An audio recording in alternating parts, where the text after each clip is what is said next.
everyone, thanks for listening. I'm speaking with Eddie Martinez, actor in USA's The Sinner. Today, he plays Vic Soto. Hey, Eddie, thanks for joining me. Thanks for having me. How are you? I'm good. I'm really excited to talk with you. Oh, well, I hope we meet all your expectations. I think that we will. I think that Season 3 builds on the foundation of both Season 1 and Season 2. And from watching the first 2 episodes, they definitely exceeded my expectations from everything that I read. And I loved all the scripts, so that's what we provide. Cool. Well, my very first question for you is actually going to be, how did you get started acting? Was this something you always wanted to do? No, not at all. Not at all. I was going to criminal justice college to go be a lawyer, and then I auditioned for the school play for extra credit for a class. And then the director happened to give me the lead role in the play, and next thing you know, screwed up all my plans, changed school, changed majors. That's really cool. How did your parents take that? Oh, they didn't like it at all. My mom and my sister, who's much older than me, she's basically like my second mom. They weren't happy about it at all. They were like, "That's a hobby. That shouldn't be your job." That sounds real familiar to me. I was also going to go to law school and decided to not do that. Oh, look at that. See? The law is missing some good lawyers. 100%. Were you able to bring any of that kind of like criminal justice mindedness into your role in The Sinner? Oh, I was going to say, into my acting career, I was going to say probably, yeah, because in the beginning, all I played was criminals, so I think the criminal justice, well, I was trying to be funny. I thought that was funny, because I have my next questions about that. Oh, okay. Well, I think so, yeah. I'm a Vic Soto in the show. He's a former Marine, a new rising star detective in the Dorchester Police Department. And I happen to also be a former Marine. So I think being in the Marines informed of how I prepare just in general for roles. But being from New York, which Vic Soto is from, and, having him be a ex-military guy, it was kind of easy to dig into his backstory.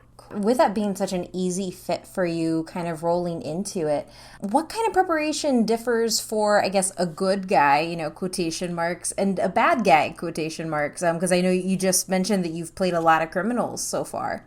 Well, the preparation is the same. It's just the research is always different for each part. But I always how I prepared for the quote-unquote bad guys, like you said, is the same way that I prepared for this role, which I always do a lot of research, and I try to build like a life as real as possible for this character, like if it was a real person. And then I write it all down, detail by detail, as much as I can, all the way up to the point where I get to the script. Yeah. And that's exactly what I did. That's exactly what I did for this role. I just set up almost like a fake history or a life for Vic Soto, all the way till he gets to the Dorchester Police Department and meets Detective Ambrose. That's really cool. Are there any parts of that really that you're really proud of, kind of crafting that life, that you think really inform, or that can help inform viewers more as they kind of watch you on the show? Well, I think the cool part, which happened definitely in this project, was I usually do that for myself. I don't share everything that I write down with the directors, but in this case, the showrunner, Derek Simon, we were speaking in his office, and I mentioned that, and he wanted to read it, and I gave it to him, and we were on the same page. We kind of came to agreement of how we wanted Vic Soto off of the backstory that I wrote. That's really cool. So that was good that we were on the same page regarding that, and I was on the same track.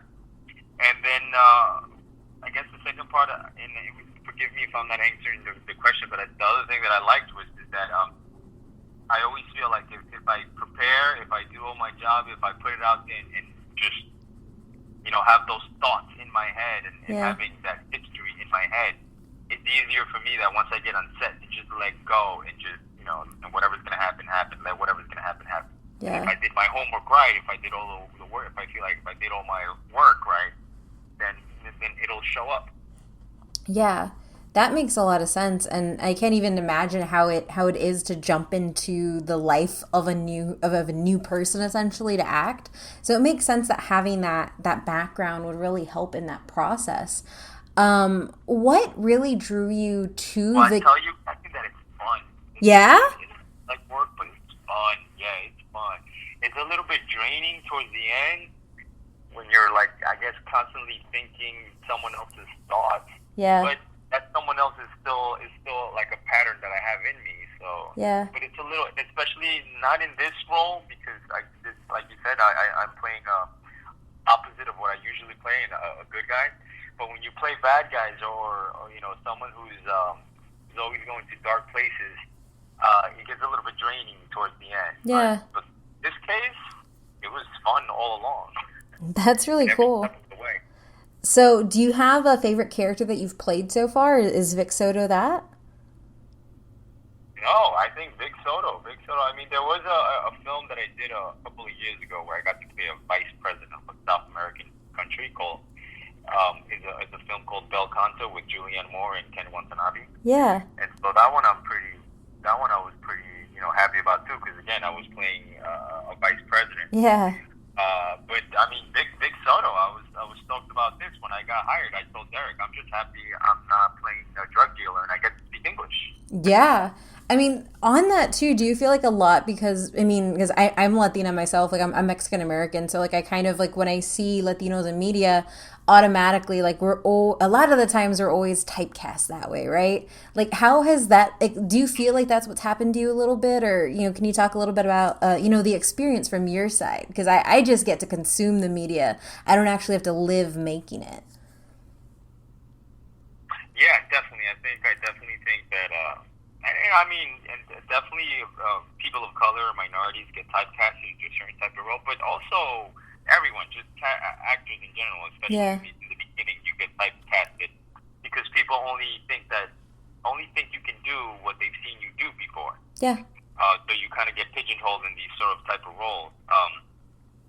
But for me, yes. So in the beginning, starting out, you just want a job. I just want to work in whatever. So whether Yeah. I'm staying online or playing a gangbanger or a drug dealer, whatever, I just want the job. And after you do that over and over and over, it does get a little like, well, come on, I want to do something else. And as I got older, it became less about me and more about, well, the people that look like me are also, more than just drug dealers and gangbangers. Like Yeah. we're also lawyers and reporters like you, journalists. Yeah. So it's like I want to be part of those stories as well. But I think things are changing. Yeah. I don't know if it's because I'm getting older or because things in the business are changing now. But I have gone out for different types of roles recently, and the stories like are written more authentic or more like even the gangbanger roles that I Yeah. played in the last few years, that they've been fully complete human beings. Yeah. I've been part of good stories, which is what I'm proud of. That's amazing.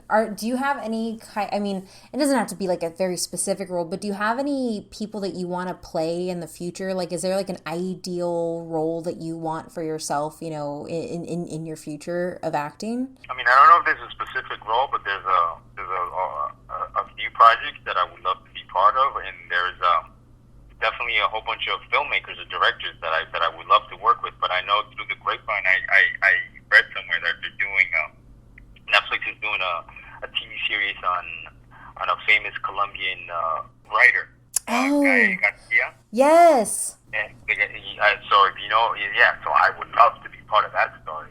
Yeah. I'm Colombian.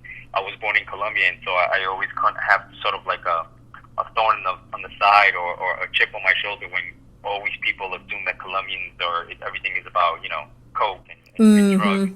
And so I want to tell stories about Colombians that has nothing to do with violence or narcotics. So Guy Garcia, he's a famous novelist from Colombia, and if they're telling his story, I would that's one of the stories that I would love to be a part of. Yeah, no, I that would be amazing, and for me, I mean, from the reception side, getting to see more of the stories out there that don't just have us as Narcos, right? Like that's kind of like the goal, and so to hear you like, or to know that people like you are out there, like, you know, pushing to get us in those spaces and stuff like that, and like it would be really cool to see you in that, honestly, and to see, Oh, because well, thank you. I hope so. I mean, I think things are changing, and there are a lot of good writers and filmmakers, not only in front of the camera but behind the camera. That are yeah. working towards that. And I think it's going to be seen. I don't know if you heard of this show called Vida on Stars. Yes, I love Vida. So yeah, and there's great, cool. I'll tell my friends there. And there's this new upcoming show on Netflix called Gentefied. Yes, I actually I just reviewed that because I got the previews for it. It's Nice. You got to see the first 2 episodes. Yeah. Part of the web series of Gentefied. Oh, that's amazing. Oh yeah. Well, the web series were really funny. They were really well told stories. So yeah. So I'm stoked about that. Now it's on Netflix, or it's going to be on Netflix. And and there's a lot of good buzz around it. So I wish it well, and I hope it does well. And that's actually one of the things that I was really sad about, because I remembered when Gentefied got mentioned when it was at Sundance, and I never got the chance to go and watch the original web series. So when I saw that it got picked up for Netflix, I was like, oh wow. How was your role in that web series, if you don't mind me asking? Move a little bit away from the center. It was so much fun. It was cool. I played one of the mariachi guys. There was this sort of episode about this trio of mariachi players. Yeah. Who decide to start singing pop tunes in ranchera version, so they can make more money. So we were singing like what was it? Backstreet Boys. We were singing like a song from the Backstreet Boys, and it was hilarious. I mean, when we were shooting it, I was a little like, ooh, I don't know if this is gonna work or not. But then when I saw it, when they screened the episode, it was hilarious. So that's so cool. I was proud of that one. But yeah, it was funny. That's really, really cool. But I think you're right. I think you're right, Eddie. I think things are changing, and it's really awesome to see things changing. It means a lot, right? Like to see us as different things. Finally, right? Yes, exactly. And I think too, like Hollywood is noticing that we are here, that we've been here. Exactly. And I think seeing and kind of circling around to see you, as Vic Soto, as a cop, as opposed to the person on the other end, like I think that's also really powerful too.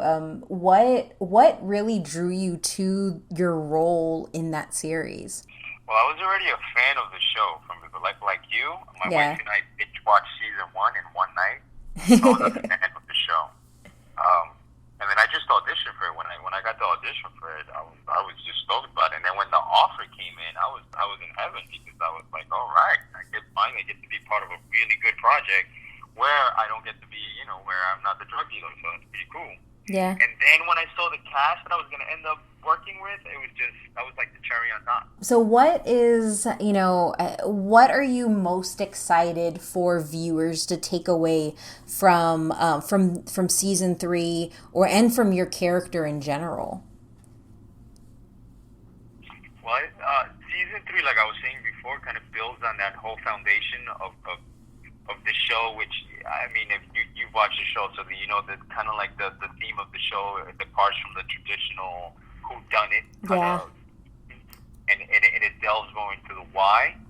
And this season, it just goes along right along with that into kind of like the psychological or philosophical reasons why a seemingly normal person would be driven to commit a crime or be pushed to the edge. Yeah. So that's what this storyline kind of is about this guy who's questioning his morality and is going through some dark places, which pulls also Detective Ambrose to that place.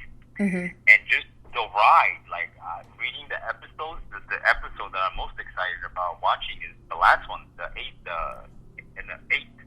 episode, because when everything ties up, I was surprised when I saw it, and I thought when I read it, and I was really excited about it. Yeah. And so now it's just like how I was excited watching the first two episodes, I can't wait to see the last episode. I think I think it ties everything up pretty good. And what can people expect from Vic Soto is that it's not obviously it's not the Vic Soto story. Everything is about Detective Ambrose and Jesse Burns, which is the character that Matt Bomer plays. But Vic Soto is kind of like, I think, complements Detective Ambrose, Bill Pullman's character, very well. He's a former Marine who's been to Afghanistan in 2 tours, so he's someone that has been through hell and back, someone who's been to the edge and has seen some stuff. So he's kind of like the person, the steady voice for the Dorchester Police Department. He's kind of the guy that has this put together, and is able to assist Detective Ambrose in a small but yet very important, intricate way. That's awesome. Cool. Well, what's next after this? What projects do you have in the pipeline that you can talk about? There's 2 that are in the pipeline that I can't talk about. One, because I'm superstitious and I don't like saying it until the ink. Yeah. I everything, knock on wood. The other one, they made me sign an NDA, so I can't talk about that one. And there is a movie that I filmed last year that I think is starting to get its distribution and it's starting to make the rounds. It's called Unconformity. They just renamed it to Unconformity. I don't know what festivals or where it's gonna go, but that is the next thing where I could be seen. Unless you watch Amazon Prime, there's a few films in Amazon Prime that I'm there, and there are a few things in the pipeline for early spring that I'm gonna be working on. Awesome.